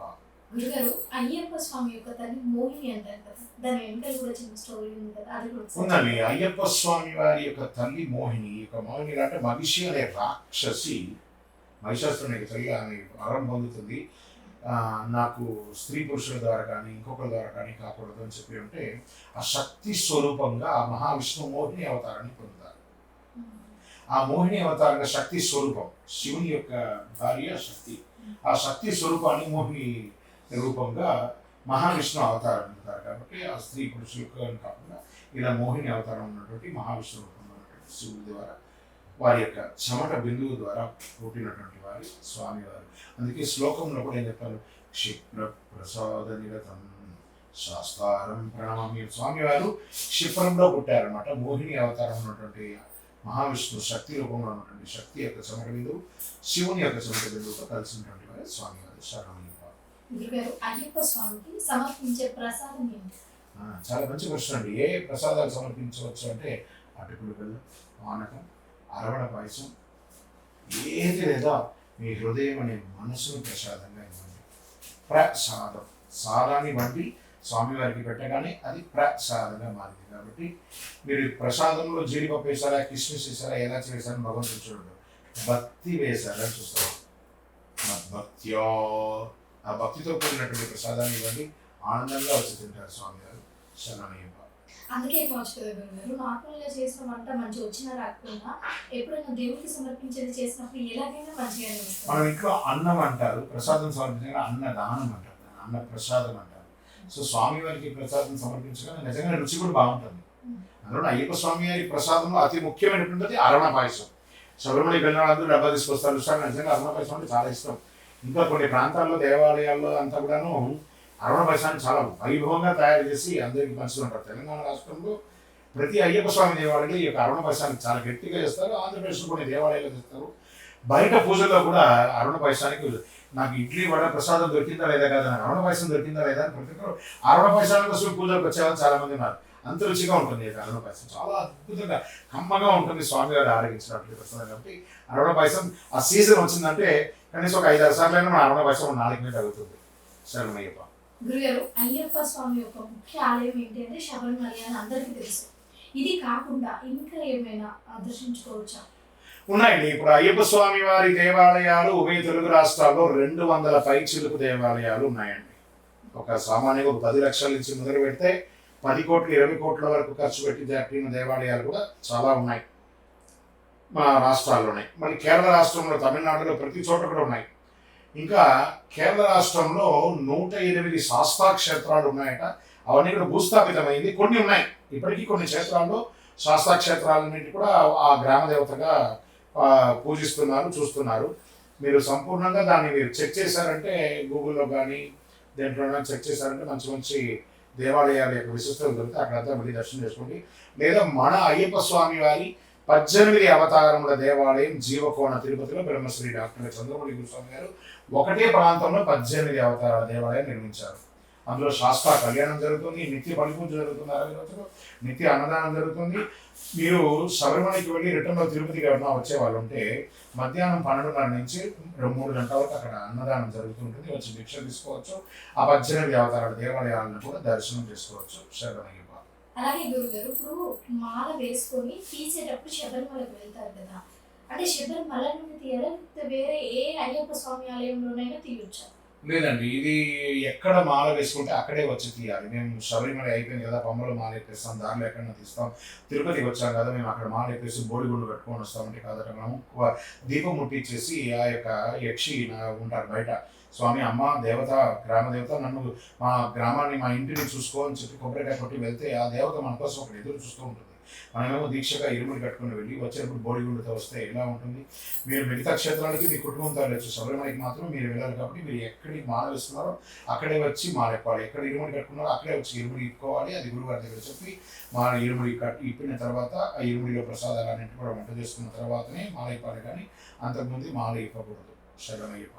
అలాగే గురుగారు, మాల వేసిన తర్వాత తీసే ముందు, ఇప్పుడు శబరిమలకు వెళ్ళే ముందు ఎలా రెడీ చేసుకొని వెళ్ళాలి అంటే మనతో పాటు ఏం తీసుకొని వెళ్ళాలి? అండ్ ఇంకొకటి, నడిచి వెళ్తారు కదా చాలా మంది, నడిచి వెళ్ళడం వల్ల ఏంటి లాభం? ఇది శబరిమల ఎప్పుడు వెళ్ళాలి, ఎలా వెళ్ళాలి, ఏమేమి తీసుకొని వెళ్ళాలి, ఆ నడిచి వెళ్ళాలా లేకపోతే ఇంకా రకంగా ఉన్న దారి ఉందా? ఇది మంచి ప్రశ్న అండి. శబరిమలకి వెళ్ళాలంటే 48 రోజులు అయ్యాక 49వ రోజు ఇరుముడి, 2 ముడులు కలిపినటువంటి స్వామివారికి ఒక ముడిలో నెయ్యితో కూడినటువంటి అభిషేక ద్రవ్యాలు, ఇంకో ముడిలో మనకు కావాల్సిన భోజనాలకు సంబంధించిన ముడి పదార్థాలను కూడా పెట్టుకొని ఇరుముడిగా ఉంది. దాన్ని గురువుగారు కట్టి మన నెత్తి మీద పెడతారు. దాన్ని ఇరుముడి నెత్తి మీద ఉండగా మాట్లాడకూడదు, తుమ్మకూడదు, ఫోన్లో మాట్లాడుకుంటూ వెళ్ళకూడదు. ఇది సాంప్రదాయం. ఇది ఒకటి. ఇరుముడి కట్టిన తర్వాత శబరిమలకి వెళ్ళేటప్పుడు మనతో పాటు ఏమైనా తీసుకొని వెళ్ళాలంటే, వనయాత్ర చేసేవాళ్ళు కొన్ని ఈ యాంటీబయాటిక్స్ తీసుకొని వెళ్ళండి. ఎక్కడ పడితే అక్కడ స్నానాలు ఉంటుంది, అడవిలో వెళ్తూ ఉంటాం కాబట్టి ఈ కొన్ని చిన్న చిన్న కీటకాలు వస్తుంటాయి కాబట్టి అవన్నీ కొంచెం జాగ్రత్త పడండి. ఇది ఒకటి. తర్వాత చిరు ఆహారాలు, ఏదైనా అటుకులు కానీ కొన్ని డ్రై ఫ్రూట్స్ కానీ తీసుకొని వెళ్ళండి. అక్కడ ఆహారాలు, బయట ఆహారాలు ఏమైనా కొంచెం ఎలా కలుషితంగా ఉంటుందా ఉండదని మనం చెప్పలేం కదా. అందుకని కొంచెం ఆహారం, చిన్న చిన్న ఆహారం, ఆకలికి తినాలి కానీ కడుపు నిండాలని తినకూడదు. అలాంటి ఆహారాలు తీసుకొని వెళ్ళండి. ఒక ప్లేట్, ఒక స్పూన్, మీతో పాటు ఒక గ్లాస్, ఒక వాటర్ బాటిల్. ఇప్పుడు అక్కడ ప్లాస్టిక్ నిషేధం కాబట్టి ఖచ్చితంగా ఒక వాటర్ బాటిల్ తీసుకొని వెళ్ళండి. మీతో పాటు ఒక టార్చ్, వనయాత్రలో వెళ్తారు కాబట్టి ఒక చిన్న టార్చ్ తీసుకొని వెళ్ళండి. ఒక ఇరుముడి బ్యాగ్, అండర్ గార్మెంట్స్ కొన్ని, ఒక టవల్ పంచాయిలా పెట్టుకొని వెళ్ళండి. చక్కగాను ఒక బెడ్షీట్, ఇది తీసుకొని వెళ్ళాల్సిన వస్తువులు. శబరిమలకి వెళ్ళిన తర్వాత 18 ఆమెడు ఎక్కిన తర్వాత మీ గురువుగారు ఇరుముడి ఇస్తారా, నెయ్యిని అభిషేకం చేసి స్వామివారికి అభిషేకించుకున్న తర్వాత ఆ కొబ్బరి చిప్పను హోమగుండంలో వేసేసిన తర్వాత అమ్మవారికి ఒక కొబ్బరికాయ తొలిచ్చేసి ఆ పన్నీరు అవన్నీ కూడా గంధం అంతా అక్కడ అభిషేకాన్ని చెల్లించిన తర్వాత వచ్చేటప్పుడు అరుణ పాయసం, అప్పం లాంటిది కొనుక్కొని మళ్ళీ ఆ ఇరుముడిలో కొంత బియ్యం కొంచెం ఉంచుతారు, దాన్ని అలాగే పెట్టుకొని ఇంటికి తీసుకొచ్చిన తర్వాత మాల అయిపోయిన తర్వాత ఆ ఉన్న బియ్యంతో ఇంకా కాస్త బియ్యం యాడ్ చేసి ప్రసాదం వండి పెట్టడం అనేది శాస్త్రం. ఇలా చేస్తే సంపూర్ణమైనటువంటి యాత్ర ఫలితంగా పొందుతారు. అప్పుడు ఈ ఇప్పిన బట్టలు, మాలలు అవన్నీ ఉంటాయి కదా, మళ్ళీ వచ్చే సంవత్సరానికి కావాలని మడత పెట్టి ఉతికి పైన పెట్టుకుని తర్వాత నెక్స్ట్ డే కూడా వాడుకోవాలి. శరణమయ్యప్ప. గురుగారు మీరు ఇంతకుముందు ఇరుముడి అంటే విన్నాను. అసలు ఇరుముడి అంటే ఏంటి? ఇంకోటి ఇరుముడి ప్రాముఖ్యత ఏంటి? ఇరుముడి అంటే 2 ముళ్ళు అండి. ఆ ఇరుముడి ప్రాముఖ్యత అంటే సాక్షాత్ స్వామివారే ఇరుముడి కట్టుకొని వనయాత్రలోకి వెళ్ళారు. అంటే మనిషి అనే రాక్షసుని సంహరించడానికి ఆయన జన్మించారు. కానీ వాళ్ళ తల్లికి తలనొప్పి అంటే పులిపాలు అని చెప్పి ఒక వేషం వేస్తే దానికి వెళ్ళాలంటే ఎవరు వెళ్ళకపోతే నేను వెళ్తానని చెప్పి మణికంఠుడు ముందుకు వెళ్తారు. ఎవరితో వారించినా ఆయన ఆగట్లేదు. సరే నాకు ఆకలి అవుతుంది కదా అని చెప్పేసి పందరాజు అంటే చిరుతిండుగా ఉండాలని కొబ్బరికాయని నూరి కొబ్బరికాయలో నెయ్యి నింపి పప్పు ఉప్పు బియ్యం నన్ను ఆకలి అయితే వండుకొని తిన్నానా అని చెప్పి ఇచ్చి పంపించేసి ఫస్ట్ ఇరుముడి ఈ ప్రపంచానికి అఖిలాండ కోటి బ్రహ్మాండ నాయకుడైన అయ్యప్ప స్వామి వారి ఫస్ట్ ధరించారు కాబట్టి ఆ ఇరుముడి అప్పటి నుంచి అది అలవాటైంది.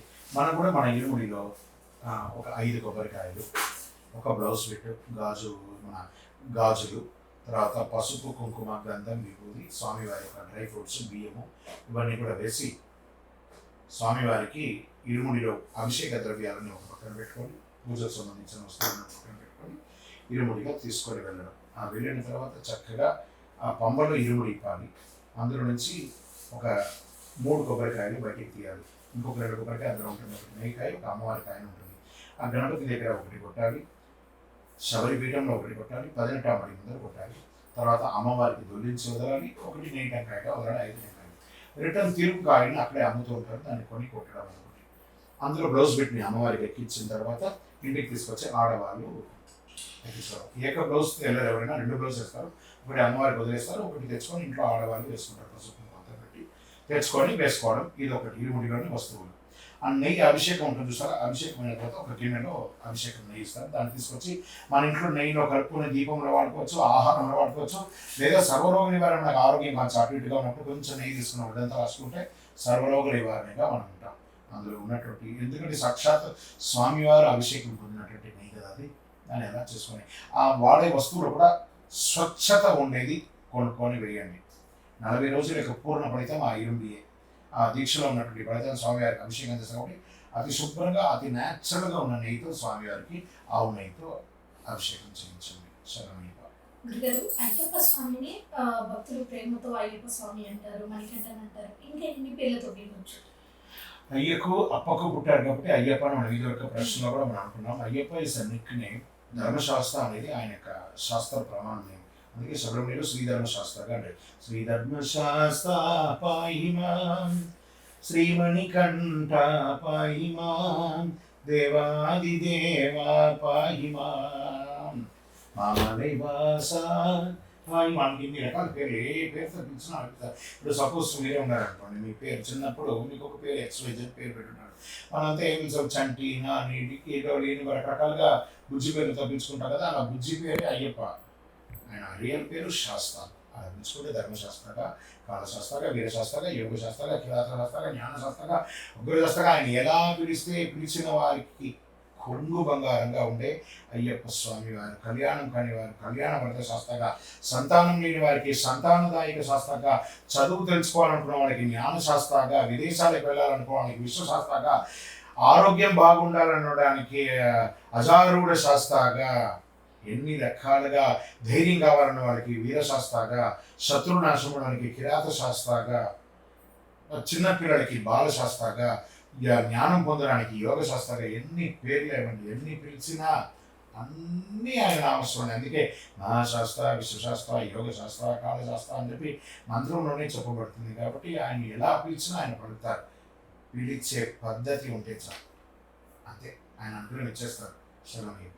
గురుగారు అలాగే అయ్యప్ప స్వామి యొక్క వాహనం గురించి కూడా కొన్ని విశేషాలు తెలియజేయండి. ఇది చాలా మందికి అయ్యప్ప స్వామి వారి వాహనం ఏంటి, పులి మీద వెళ్తారు కాబట్టి అది పులి వాహనం అని. ఆయన పులి వాహనం కాదని ధ్వజస్తంభం ఉంటుంది చూస్తారా, స్వామివారి ధ్వజస్తంభం. ఆ ధ్వజస్తంభం పైన గుర్రం ఉంటుంది. తురగ వాహనం సుందరాననం వరహదాయుతం వేదవర్ణితం. స్వామివారి యొక్క వాహనం వచ్చేసి గుర్రం. ఆయన ఇష్టమైనటువంటి వాహనం పులి, అన్నీ వెళ్తారన్నమాట. అజారుడం అంటే మేక కూడా స్వామివారి యొక్క వాహనం. కుక్క కూడా, ఆ యొక్క శునకం కూడా స్వామివారి యొక్క వాహనం ఒక అవతారంలో. కాబట్టి ఆయన ఈ యొక్క భూలోకంలో ఉన్నటువంటి యొక్క స్వామివారి ధర్మశాస్త్ర వారి యొక్క వాహనం గుర్రం, తెల్లని గుర్రం స్వామివారి యొక్క వాహనం శరణమయ్యప్ప. గురుగారు ఇంకో చిన్న సందేహం. ఇప్పుడు హిందువులు ఎక్కువగా అయ్యప్ప స్వామి దీక్ష తీసుకుంటూ ఉంటారు. కానీ వేరే మతాలలో అంటే ఇప్పుడు ముస్లింలు పుట్టి కూడా అయ్యప్ప స్వామి దీక్ష వేసుకోవచ్చా? అంటే వాళ్ళకి ఇష్టం ఉంది. అంటే అయ్యప్ప అని నమ్మకం ఉన్నవాళ్ళు, ఇష్టం ఉన్నవాళ్ళు ఎవరైనా వేసుకోవచ్చండి. స్వామివారి సుప్రభాతం కానీ, హరివిలాసం అనే పౌలింపు సేవ కానీ ఇప్పటికీ క్రైస్తవ మతంలో పుట్టినటువంటి యేసుదాస్ గారి శబరిమలలో పాడుతున్నారు. ఎరుమేలిలో బాబరన్ అనే ఒక స్వామి యొక్క మహమ్మదీయ వంశీకులే ఇక్కడ ఉన్నారు, వాళ్ళ మసీదులో కూడా ఉన్నారు. కాబట్టి ఇక్కడ దీంట్లో కుల, మత, వర్ణ, జాతి భేదం ఏది లేని ఏదైనా దీక్ష ఉందంటే అది అయ్యప్ప దీక్ష మాత్రమే. మీరు పావుల తులసి మాల వేసుకోగానే తన పేరుని తన భక్తుడికి ఇచ్చే ఏకైక దీక్ష ఈ ప్రపంచంలో ఏదైనా ఉందంటే అది అయ్యప్ప దీక్ష మాత్రమే. ఇప్పుడు సపోజ్ మీరు తిరుపతికి వెళ్ళారనుకోండి, ఏ తిరుపతి రారా అని పిలవరున్నాను. శివయ్య దీక్షకు శ్రీశైలం వేములవాడ శ్రీశైలం రారా అని పిలవరు. కానీ పావుల మాల వేసుకోగానే అయ్యప్ప దీక్ష తీసుకోగానే, అయ్యప్ప శబరిమల దీక్ష తీసుకోగానే ఏమంటారు? అయ్యప్ప స్వామి స్వామి అయ్యప్ప అంటారు.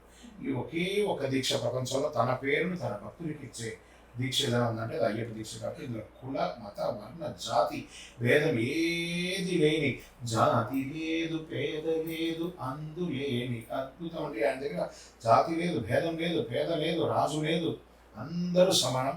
తన భక్తులకు చూడండి నల్ల బట్టలు, పట్టు పీతాంబరాలకు ఉన్నది, ఈ నల్లబట్టల మీద ఏది ఉన్నది. అలాంటి నల్లబట్టలు వేసుకున్న వాళ్ళందరూ కూడా స్వామి యొక్క ప్రియ భక్తులే. దీనికి కుల మత వర్ణాలను రంగించకండి, దాన్ని రాజకీయం కూడా చేయకండి. శరణమయ్యప్ప. గురుగారు అయ్యప్ప స్వామిని హరహర శరణం అయ్యప్ప అని కూడా పిలుస్తారు. హరహర శరణం, హరిహర శరణం కాదు. హరహర లేదు, హరిహర లేదు. హరిహర పుత్రుడు కాబట్టి ఆయన ఎవరు పిలిచిన శివకేశవులకు ఎలా భేదం లేదో ఈయనప్పుడు ఏ భేదం లేదు, అన్ని రకాలుగా పిలుచుకోవచ్చు. ఎలా పిలిచినా అలా పెడతారు. పిలిచిన వారికి కొంగు బంగారం శరణమయ్యప్ప అనే మంత్రాన్ని ఎవరైతే పలుకుతారో, శరణమన్న ప్రతి వారికి స్వామి సొంతం, స్వామి కోవెలలో కులమతాలు అడ్డురావు, ఒక్కసారి పిలిచిన పలికేటి దైవం, స్వామి కోటాను కోటులకు ఇష్టదైవం. ఆ ఇష్టదైవం ఎవరంటే అయ్యప్ప. అయ్యప్ప స్వామి ఆ కళ్ళు మూసుకొని ఉండగా ఆ స్వామి వారి యొక్క దివ్యమంగళ రూపం, ఆ యొక్క నగుమము, ఆ యొక్క తేజోమయమైనటువంటి రూపం కనబడ్డప్పుడే మనం ఆ స్వామి వారితో కనెక్ట్. అయ్యప్ప స్వామి అయ్యప్ప, అయ్యప్ప స్వామి అయ్యప్ప. అంత గొప్పదండి ఆ నామం శరణమయ్యప్ప.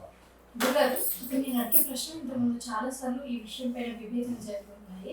ఇంతకుముందు మీరు అన్నట్టు ఋతుస్రావం అంటే అమ్మాయిలకు అది దేవుడు ఇచ్చింది, దేవుడితోనే ఇది అంతా వస్తూ ఉంటుంది కదా అని. సో ఎందుకు శబరిమలకు అమ్మాయిని ఎంట్రీ చేయరు అంటే దీన్ని నేను విభజించట్లేదు, జస్ట్ నాకు తెలుసుకోవాలని కుతూహలంతో అడుగుతున్నాను. ఎందుకంటే ఆడవాడు రాకూడదు శబరిమలకి ఈ ఋతుచక్రంలో ఉన్నవాడు అంటే ఇది మంచి ప్రశ్న అండి, మీకు బాగా గుర్తుపెట్టుకోవాలి. అదే that's a tiger wild forest అని అక్కడ బోర్డు ఉంటుందండి. దీనికి రక్తాన్ని ఎంత దూరంలో ఉన్నా అది స్మెల్తో వచ్చేస్తుంది వన్యమృగాలన్నీ కూడా. ఋతుచక్రం లేని వాళ్ళు ఉన్నవాళ్ళు అంటే ఇంక్లైన్ అంటారు కదా, ఇట్లా ఎక్కేటప్పుడు విపరీతమైన స్ట్రీక్ ఉంటుంది. అలా ఎక్కగానే తెలియకుండానే ఆ శరీరంలో ఒక రసాయన మార్పిడి వల్ల వాళ్ళకి ఋతుస్రావం వచ్చే అవకాశం ఉంటాయి. దీనివల్ల బ్లడ్ అనేది బ్లీడ్ అవుతుంది, కాబట్టి వచ్చి అటాక్ అయ్యే అవకాశాలు ఉన్నాయి. ఇట్ ఈస్ సైంటిఫిక్గా ఎవిడెంటరీగా ఉన్నది. అది ఎక్కకూడదు. తర్వాత మీరు దీక్షలో ఉండరు కాబట్టి అందరూ బ్రహ్మచర్య దీక్ష తీసుకుంటున్నారు. అక్కడ స్నానఘట్టాలు ఉండవు, అవకాశాలు ఉండవు. ఒక భక్తి భావంతో వెళ్ళినప్పుడు కాబట్టి మనం అలా భక్తిగా ఉన్నప్పుడు వేరే ఆలోచన వస్తుందా అంటే మనుషులు రజోగుణ కూర్చున్నటువంటి ఆ స్త్రీలను చూసి వాళ్ళ ఆ యొక్క దీక్ష భంగం కాకూడదు. అలా స్త్రీలు రాకూడదని చెప్పలేదండి. 12 ఏళ్ళలోపు ఉన్న పిల్లలండి 55 సంవత్సరాలండి. ఇప్పుడు మా అమ్మగారు ఉన్నారు, తనకి 55 అయిన తర్వాత కనీసం ఎన్నో ఏళ్ళ పెద్ద చంద్రమౌళి గోస్వామి గారి యొక్క శ్రీమతి కొన్ని వేల లక్షల మందికి అన్ని సేవలు చేసింది. కానీ తను కూడా 55 సంవత్సరాలు దాటిన తర్వాత ఆథరైజ్డ్ అథెంటికేషన్ సర్టిఫికేషన్ తర్వాత కన్యస్వామిగా మారేసుకుని మా అమ్మగారు నేను 20 సంవత్సరాల క్రితం నేను వనయాత్ర చేయించాను మా అమ్మగారితో. 20 ఏళ్ళ క్రితం మా అమ్మగారు వినాయకుడు చేసింది 50 సంవత్సరాల తర్వాత చేస్తుంది 75. ఇప్పటికి కొన్ని ఏళ్ళుగా వెళ్ళింది అటు మనకి గుర్తుందా వెళ్ళింది.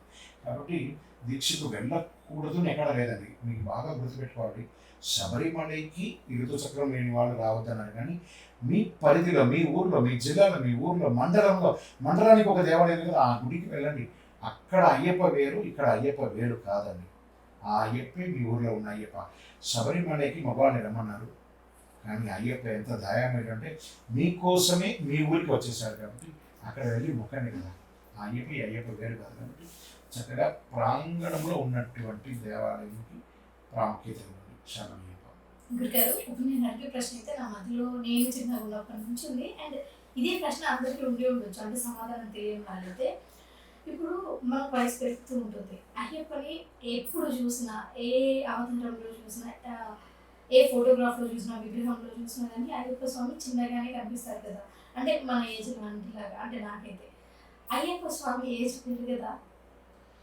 ఆయన బ్రహ్మచారిగా స్థిరమైపోయారు. 12 ఏళ్ల బాలుడిగా ఆయన స్థిరమైపోయారు. కానీ మీరు అన్నారు చూస్తారు, అయ్యప్ప స్వామి ఏజ్ పెరగదు అంటే పూర్వ వయసులో వయసు అలాగే పెరిగి ఉంటుంది. అన్ని ఆయన భార్య పిల్లలు అందరూ ఉన్నారు కదా. ఈ వయసులో ఆయన బ్రహ్మచారిగా 12 ఏళ్ళు మాత్రమే భూమి మీద ఉన్నట్టు ఉంది లెక్క అనమాట. బ్రహ్మచారిగా తర్వాత స్వామివారు శివైక్యంలో శివుడి ధ్యానం అంటే యోగ పట్టం మీద కూర్చొని, శ్రీచక్ర యోగ పీఠం మీద కూర్చొని ధ్యానంలో కూలిపోయి అలా స్థిర అయిపోయారు. కాబట్టి స్వామి ఏజ్ పెరుగుతుందా? ఇది నాకు కూడా కొత్త ప్రశ్న. ఇది పెరుగుతుంది. ఇది వచ్చి వినడానికి చిరుకుగా ఉన్నప్పుడు, చిన్నగా ఉన్నప్పుడు వాస్తవానికి 12 ఏళ్లకు స్వామివారు శ్రీచక్ర యోగ పీఠం మీద కూర్చొని ఆయన శివ ధ్యాన నిరతంగా కూర్చుండిపోయారు, తపస్సులో ఉండిపోయారు. అంతే ఉంది. గురుగారు, అలాగే ఇంతకుముందు మీరు చెప్పినట్టు అయ్యప్ప స్వామి ఏదైతే ఉందో ఆహారం తీసుకునేది నైవేద్యం. ఆ నైవేద్యం అందరూ కూడా ఇష్టపడి తీసుకుంటూ ఉంటారు. అయితే కొన్నిసార్లు ఏమవుతుంది అంటే, మనకు తెలిసిన వాళ్ళు ఎవరో శబరిమల వెళ్ళి తీసుకొని వచ్చిన నైవేద్యాన్ని అలా చేతులు మారుస్తూ ఒక ఋతుస్రావం ఉన్న వాళ్ళ దగ్గరికి వెళ్ళింది అనుకోండి, వాళ్ళు తింటే దానికి మన దోషమేనా? ఎవరు తీసుకెళ్ళండి? ఇది వచ్చి పిచ్చి ప్రశ్న. ఋతుస్రావం అయిన వాడికి ఎలా వెళ్తుంది? ఖచ్చితంగా వాళ్ళు తీసుకోరు, ఎవరు ఇవ్వరు కూడా ఇవ్వరు. ఋతుచక్రవాలు దూరంగానే ఉంటారు. దైవ ప్రసాదం కదా అదండి. చిన్న చిన్న ప్రశ్నలు తీసి నెగిటివ్ ఆన్సర్స్ ఇది కూడా ఉంచండి, తెలియాలి. కాబట్టి ఈ చిన్న చిన్న ప్రశ్నలు, ఇలాంటి వితండమైనటువంటి ప్రశ్నలకి సమాధానాలు కూడా లేవండి. ఇది హేతుబద్ధంగా ఉంటుంది. కాబట్టి అలాంటివే ఉండవు. దైవ ప్రసాదం అంటే నాటుండే అయ్యప్ప ప్రసాదం. ఎవరైనా ప్రసాదం ఉంటే శుచి శుభ్రంగా ఉంటేనే తీసుకుంటారు. గురుగారు, అయ్యప్ప స్వామి గురించి ఏది కాదు ప్రతిదీ తెలియజేశారు. అలాగే మాతో పాటు మా ప్రేక్షకులు చూశారు. ధన్యవాదాలు. శరణయ్యప్ప. అందరూ కూడా ఆరోగ్య ఐశ్వర్య భోగభాగ్యాలతో ఉండాలని, శబరి యాత్ర క్షేమంగా వెళ్ళి సంపూర్ణమైనటువంటి అనుగ్రహంతో వచ్చి అఖిలాండకోటి బ్రహ్మాండ నాయకుడికి అనుగ్రహం ఉందని, తిరుగు ప్రయాణంలో తిరుపతి మీదుగా వచ్చి మన అయ్యప్ప స్వామి వారికి 18 అవతారముల దేవాలయానికి దర్శనం చేసుకోండి. ఒకరోజు భిక్ష చేయండి. శరణయ్యప్ప.